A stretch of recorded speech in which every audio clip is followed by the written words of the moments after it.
There's something deeply unsettling about a story we've all accepted for years, starting to unravel right in front of us. For the longest time, Meghan Markle's pregnancy and the birth of baby Archie seemed like just another royal chapter. Photo ops, glowing headlines, and that carefully polished image of a modern fairy tale. But now cracks are showing, big ones. And they're not coming from tabloids or online gossip boards. They're coming from the very institutions that were supposed to be part of the story. Because according to the hospital, Meghan claimed she gave birth and she was never there. No medical records, no check-in logs, no security footage, nothing. And once you pull at that thread, the entire narrative starts to fall apart. From shifting timelines to vanishing birth details to a silence so loud it practically screams. This isn't just a mystery. This is a royal scandal in slow motion. And if even half of what's being uncovered is true, we're looking at one of the biggest deceptions in modern royal history. Back in 2019, the story was simple. Meghan Markle gave birth to Archie at the Portland Hospital in London, a well-known private facility used by celebrities and the elite. The palace released a statement, the media picked it up, and the public moved on. No questions asked. But recently, something came to light that cast serious doubt on that version of events. A report emerged suggesting that the Portland Hospital has no record of Meghan being there at all. Not as a patient, not even as a visitor. Her name doesn't appear in the hospital's internal logs. There's no record of her admission or discharge, and none of the staff members on duty recall seeing her.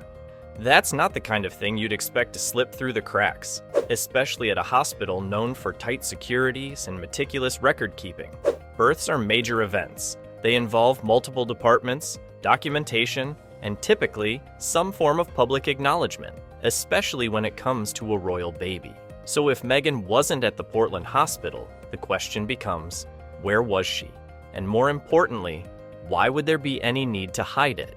From the very beginning, there were subtle inconsistencies in the timeline of Archie's birth. Things that didn't seem strange at first, but now feel like missing puzzle pieces. Initially, the palace announced that Meghan had gone into labor, but just hours later, they revealed that the baby had already been born earlier that morning. It was a confusing shift in the narrative that didn't quite add up. There were no press shots of Meghan arriving at the hospital, no footage of a motorcade, no media coverage of her leaving with the newborn. Compared to previous royal births, it felt strangely low-key, almost like it happened behind closed doors. Take Princess Diana, for example. When she gave birth, she walked out of the hospital holding William in her arms, facing a sea of reporters and flashing cameras. Kate Middleton did the same with all three of her children. It wasn't just tradition, it was expected, a symbolic gesture that connected the royals to the public. But with Meghan and Harry, everything was different. There was no public hospital appearance, no clear photo trail, no verified moment that linked the official timeline to any visible reality. And while doing things differently isn't inherently suspicious, doing them in a way that removes all trace of verification tends to raise more questions than it answers. As the questions about Archie's birth started resurfacing, people began looking back at Meghan's pregnancy. And that's when things got even murkier. There are clips circulating online showing her baby bump appearing to shift in size and shape. In one video, the bump looks unusually high and firm. In another, it seems to sag lower. But the most talked about clip shows Meghan sitting down, and the bump seems to fold in a way that doesn't quite match how a real pregnant belly would behave. At the time, most people brushed it off. Maybe it was the angle. Maybe it was just her clothing. No one wanted to jump to wild conclusions, especially with so many media narratives already swirling around her. But now that the birth location is in question, those old videos are being watched again. Only this time, people are noticing the strange inconsistencies that didn't stand out before. The shifting bump, the flawless posture, the way she walked in heels late into the pregnancy with ease.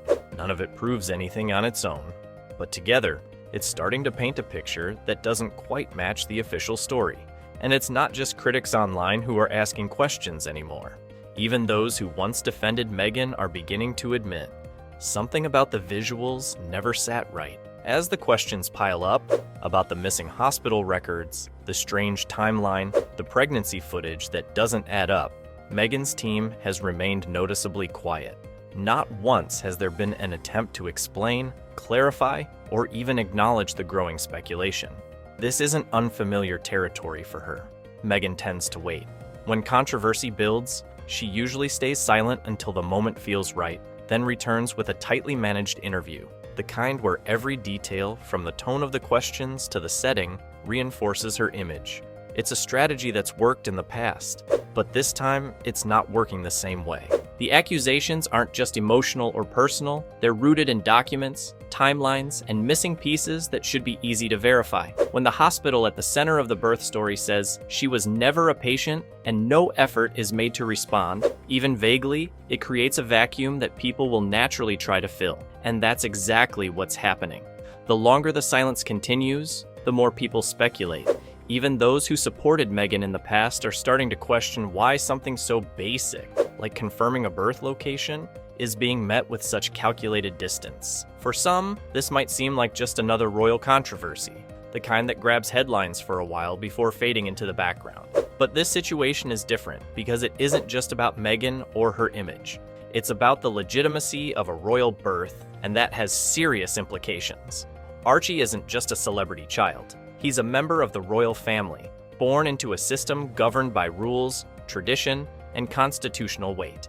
His place in the line of succession, his future titles, and even his legal identity within the monarchy all depend on one fundamental detail: that he was born to Meghan, as officially claimed. If the circumstances of his birth were misrepresented, whether by omission or by design, it raises questions that go far beyond personal privacy.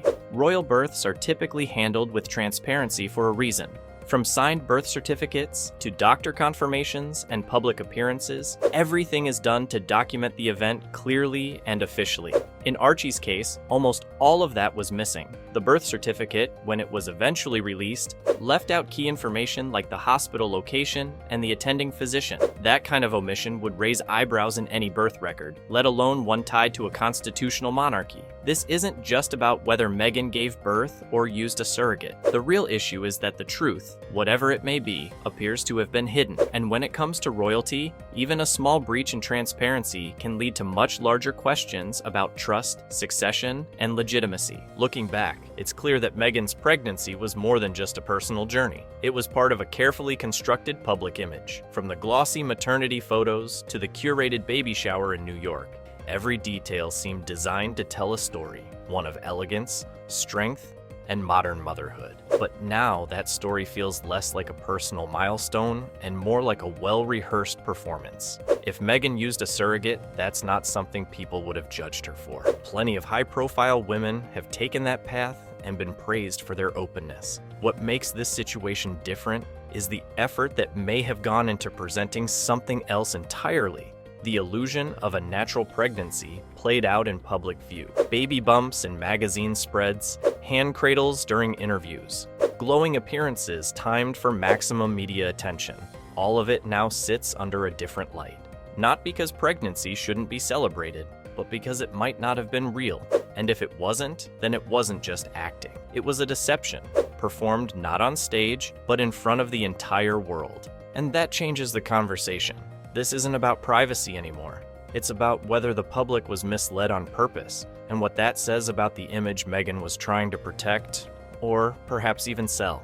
One of the biggest questions that keeps surfacing is about Prince Harry's role in all of this. Where does he stand in the middle of this controversy? Was he part of the story's creation, or was he kept in the dark like everyone else? Harry grew up in a world where every step, every milestone was documented. From his birth at St. Mary's Hospital to his time in the military, his life unfolded in full view of the public. He knows what royal tradition looks like, and he understands how carefully details are tracked when it comes to the line of succession. That's what makes this situation even harder to read. If Meghan wasn't pregnant, did Harry know the truth? Was he protecting her privacy, going along with the narrative to keep things under control? Or did he genuinely believe what he was told and simply followed along, assuming everything had been handled properly behind the scenes? People close to the palace have offered conflicting stories. Some say Harry was fully involved and deeply protective, helping shape the story for public consumption. Others suggest he may have been emotionally invested, but unaware of what was really happening. Either way, it's clear that his loyalty to Meghan has never wavered, and that loyalty may have played a role in how this entire situation was handled. But as the doubts grow louder, so does the pressure on Harry.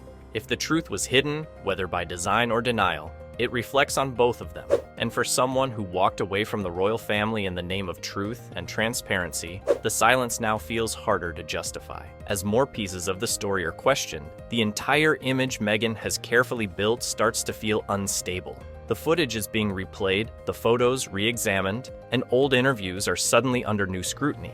Clips that once seemed harmless, Meghan walking confidently in heels during late pregnancy, or cradling her stomach with perfect posture, are now viewed as possible clues that were overlooked the first time around. Social media has only accelerated the breakdown. Side-by-side comparisons, slow-motion video analyses, and frame-by-frame dissections are everywhere. What used to be fringe speculation is now part of mainstream conversations. Even former royal staff members have quietly admitted they found aspects of Archie's birth unusually secretive, especially compared to how things are normally done in the royal household. Then come the whispers about a surrogate. Not just the theory itself, but rumors that the woman involved wasn't even from the UK. Some sources claim she was overseas, and that strict confidentiality agreements were put in place from the very beginning. If that's true, it could explain the missing hospital records, the absence of witnesses, and the lack of documentation that would normally come with a royal birth. In isolation, any one of these things might seem trivial, but taken together, they form a story that doesn't just feel incomplete. It feels deliberately hidden. And as that story starts to fall apart, it's not just Meghan's public image that's at risk. It's the trust people once placed in her version of events. At the center of this entire situation is a child. Archie isn't just a headline or a theory. He's a real person born into two very different worlds. One built on centuries of royal protocol, and the other shaped by media strategy, curated interviews, and brand control. And yet somehow, he's become the symbol of a much larger question.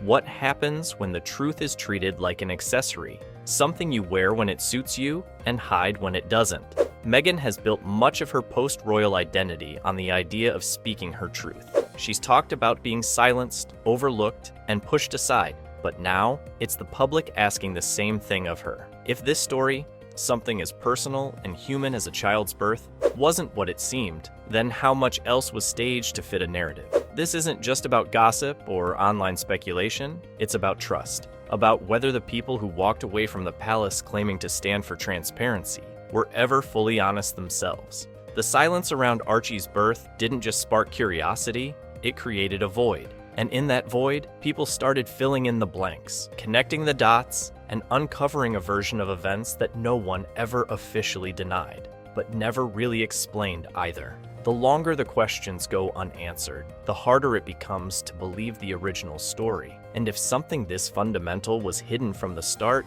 it forces a bigger, more uncomfortable question, one Meghan and Harry may not be ready to face. If this part of their story was a lie, what else is?